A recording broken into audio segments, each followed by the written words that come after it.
Hello friends, welcome to technical Baljeet. आज हम बात करेंगे इंडिसेस यानी कि घातांक के बारे में। इससे रिलेटेड बहुत सारे ऐसे क्वेश्चन होते हैं जो कि एग्जाम में पूछे जाते हैं। तो आज हम इसके सिंपल से रूल बताएंगे आपको, जिससे कि आप इंडिसेस यानी कि जो घातांक के जो आपके एग्जाम जो क्वेश्चन आएंगे एग्जाम में, वो आप बहुत ही कम समय में और आसानी से हल कर सकेंगे। तो सबसे पहले अगर हम बात करेंगे इंडिसेस यानी कि घातांक की, तो होता क्या है, यानी कि इसको सबसे पहले हम इसकी डिफिनेशन की अगर हम बात करेंगे तो किसी संख्या का उसी में जितनी बार गुणा करते हैं, यानी कि मान लो एग्जाम्पल के लिए यदि कोई संख्या है 5, उसका जितनी बार उसमें गुणा करते हैं, यानी कि मान लो इसमें हम गुणा कर देते हैं। ओके, हमने क्या किया, इसमें गुणा कर दिया। अब आप जैसा कि देख सकते हैं कि 1 2 3 4 5 6 यानी कि 6 टाइम्स हमने इसमें मल्टीप्लाई कर दिया। ठीक है, तो किसी संख्या का उसी में जितनी बार गुणा करते हैं उतने को उस संख्या की घात कहते हैं। यानी कि इसको हम लिखेंगे कैसे, इसको लिखेंगे हम 5 और इसकी पावर लिखेंगे 6। यानी कि जिस संख्या में जितनी बार गुणा होता है उसको हम उसकी पावर में लिख देते हैं, उसको उसकी घात कहते हैं। और जिस संख्या में घात लगी होती है उसको हम आधार कहते हैं। इसको बोलते हैं हम घात और इसको बोलते हैं हम बेस यानी कि आधार। ओके, ये बेस है और ये आपका इंडिसेस है यानी कि पावर है। ओके, तो इस प्रकार से इंडिसेस को डिफाइन किया जाता है। अब अगर हम इसकी लॉ की बात करें यानी रूल की बात करें, ठीक है, रूल ऑफ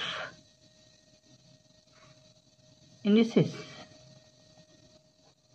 क्या रूल है इसकी, रूल की अगर हम बात करेंगे सबसे पहले तो फर्स्ट रूल कहता है कि यदि कोई हमारे पास इस प्रकार से लिखा हुआ है, ओके, जहां पर हमारे पास कोई एक चर वैल्यू है जिसकी पावर लगी हुई है और मल्टीप्लाई में है, तो उसको हम ए एम प्लस एन लिखते हैं। ये चीज आपको याद रखनी है। ओके, रूल फर्स्ट कहता है कि ए की पावर एम इंटू ए की पावर एन है, तो उसको हम ए की पावर एम प्लस एन लिखते हैं। ठीक है, रूल सेकंड कहता है यदि ए और बी की पावर एन है तो इसको ए की पावर एन इंटू बी की पावर एन लिखते हैं। ओके, ए बी की पावर अगर एन है तो उसको हम एक्सपेंड करके ए की पावर एन इंटू बी की पावर एन लिखते हैं। ठीक है, रूल थर्ड कहता है कि यदि ए की पावर एम इंटू बी ए की पावर एन है, यानी कि ये डिवाइड में लिखा हुआ है, तो इसको ए की पावर एम माइनस एन लिखते हैं। ये रूल थर्ड कहता है। ओके, रूल फोर्थ कहता है कि यदि ए की पावर एम और ब्रैकेट के बाहर पावर एन लगा हुआ है तो इसको ए की पावर एम एन लिखते हैं, यानी कि इसका मल्टीप्लाई होता है आपस में, घात का आपस में गुणा हो जाता है। ओके, रूल फिफ्थ कहता है कि यदि ए अपॉन बी की पावर एन है तो इसको ए की पावर एन और बी की पावर एन लिखा जा सकता है। ओके, रूल सिक्स कहता है कि यदि ए की पावर माइनस एम है तो इसको ए की 1 अपॉन ए की पावर एम लिखा जा सकता है। यदि यानी कि माइनस की घात को अगर प्लस में कन्वर्ट करना है तो उसको 1 ऑफ लिख करके लिखना पड़ेगा। ओके, रूल सेवेंथ कहता है कि यदि ए की पावर 0 है तो उसको 1 लिखते हैं। यदि किसी चर संख्या के ऊपर 0 की पावर लगी हुई है तो उसको 1 लिखते हैं। ओके, रूल एट्थ कहता है कि यदि ए की पावर माइनस का एम एन है, यानी दोनों की घात मल्टीप्लाई में लिखी है, तो इसको भी same 1 upon a m n लिख सकते हैं। ओके, रूल नाइन्थ कहता है यदि ए एम की पावर है एन, ब्रैकेट के बाहर एन है, ओके, और एक स्मॉल ब्रैकेट लगा हुआ है, उसकी पावर एल है, तो इसको a m into n into l लिख सकते हैं। रूल 10th कहता है कि यदि ए की पावर ए और बी की पावर माइनस में एन है तो इसको बी अपॉन ए की पावर एन लिख सकते हैं। यानी कि जो बेस हैं इनको हमने चेंज कर दिया, तो ये इस प्रकार से लिख सकते हैं। ठीक है। रूल 11th कहता है कि यदि ए की पावर एम की पावर एन है तो इसको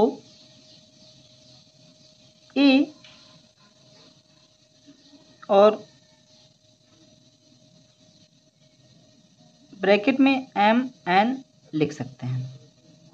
यदि इस प्रकार से लिखा हुआ तो इसको इस प्रकार से लिख सकते हैं। ओके, तो ये सारे के सारे जो रूल हैं ये हम यूज करेंगे जब हम इसके एग्जाम्पल को सॉल्व करेंगे। ओके, तो एक और आपके पास रूल होता है, यदि दोनों पक्षों के आधार समान है, जैसे कि मान लो कि जैसे यहाँ पे 5 = 6 है, इन दोनों पक्षों के आधार समान हैं तो घाते भी समान होंगे, ये रूल कहता है। यानी कि बेस समान है तो आपकी घाते भी समान होंगी। जैसे कि एग्जाम्पल में अगर हम देखें कि कोई m की पावर n = 121 लिखा है। ओके, ये हमारे पास एक एग्जाम्पल है जहाँ पे m की पावर n है = 121 लिखा हुआ है। ठीक है, तो इसको सॉल्व करना है, यानी कि इसमें इसकी जो है वैल्यू निकालनी है। वैल्यू कैसे निकलेगी? अब रूल कहता है कि यदि दोनों पक्षों के आधार समान हैं तो घातें भी समान होंगी। ठीक है, तो आधार को हम समान करते हैं तो इसको लिखेंगे m n की पावर 11, इसको 121 को क्या लिख सकते हैं? 11 की पावर 2 लिख सकते हैं, 11 × 11। ओके, तो यहाँ पे m को हम 11 कह सकते हैं यानी कि बेस, और पावर को हम 2 कह सकते हैं। ओके, आई होप कि आपको समझ में आ रहा होगा। अब हमारे पास जो वैल्यू फाइंड आउट करनी है वो फाइंड आउट करनी है m-1 की पावर n+1 की, इसकी वैल्यू हमें फाइंड आउट करनी है। ये हमारे पास क्वेश्चन था कि m की पावर n = 121 है तो इसकी वैल्यू निकालो। तो इसकी वैल्यू जब निकालनी है तो इसको हम लिख सकते हैं 11 - 1 की पावर 2 + 1, तो ये आ जाएगा 10 की पावर 3 = 100। यानी कि इस क्वेश्चन का आंसर होगा m, यानी कि जब हमारे पास गिवन है m की पावर n = 121 तो इसकी जब वैल्यू हमें फाइंड आउट करनी थी तो हमारे पास इसकी वैल्यू आएगी 100। ओके, सेम एग्जाम्पल एक और है, कह रहा है कि 36 लिखा हुआ है, उसकी 1/6 इसका मान बताओ, इसका मान क्या होगा? ओके, इसका मान निकालने के लिए आपको क्या लिखना है कि 36 है तो 36 लिखो, और 1/6 है तो 1/6 आप लिखे रहो। अब 36 को आप क्या लिख सकते हो? 36 को आप लिख सकते हो 6 की पावर 2, 6 की पावर 2 और 1/6। 36 को आप 6 की पावर 2 लिख सकते हो क्योंकि 6 × 6 36 होता है। ओके, अब आप इसको जब सॉल्व करोगे तो इसको लिख सकते हो 6, और जो आपका ये रूल है, ये रूल आपका इस प्रकार के रूल में आ जाएगा जो हमने आपको बताया था कि a की पावर m/ जो पावर n है तो वो ये आपका इंडिकेट कर रहा है। सेम आप देख सकते हो, तो इसको लिख सकते हैं 2 × 1/6, तो ये आ जाएगा 3। ओके, यानी कि 6 की पावर 1/3, यानी कि इसको लिख सकते हैं, अगर किसी चीज़ पे 1/3 लिखा तो इसको क्या लिख सकते हैं? 3 की पावर 6, ये लिख सकते हैं। अगर 2 होता है तो स्क्वायर रूट होता है, अगर 3 है तो आपके पास अंडर रूट के बाहर 3 लग जाएगा और ये आपका आंसर हो जाएगा। ऐसे लिख सकते हैं। ओके, एक एग्जाम्पल और है जो कि बहुत ही इंपॉर्टेंट है।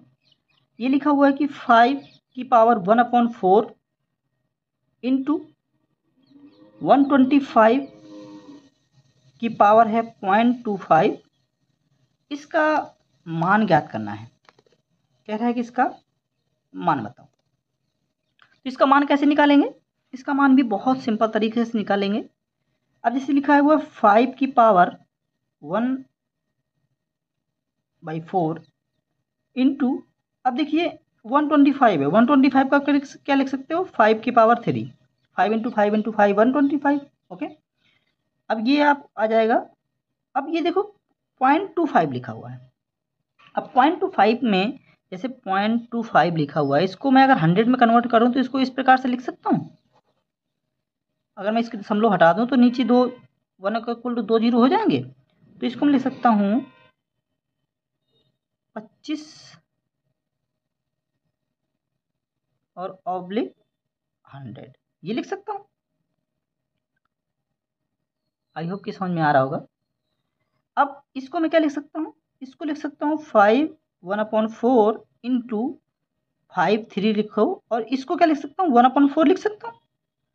इसको भी 1/4। अब देखिए कह रहा है कि अब एक हमने रूल पढ़ा था कि अगर घात बराबर हैं इसकी, तो इसको आप इस प्रकार से लिख सकते हो कि आधार बराबर हैं, इसके आधार बराबर हैं तो घातें भी बराबर होंगी। ये भी रूल है ना, आपको बताया था कि अगर आधार बराबर हैं दोनों पक्ष की तो घातें भी समान होती हैं।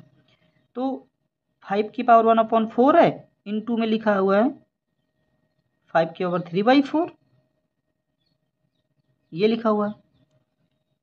एक वो रूल था, और एक रूल इसमें मल्टीप्लाई वाला है, तो इसमें मल्टीप्लाई वाला रूल आपको दूसरा वाला लगेगा, और वो रूल लगेगा आपको इसमें ऐड करने वाला, जो हमने सबसे पहला रूल बताया था आपको। फर्स्ट रूल बोलेगा ए बी की पावर एन,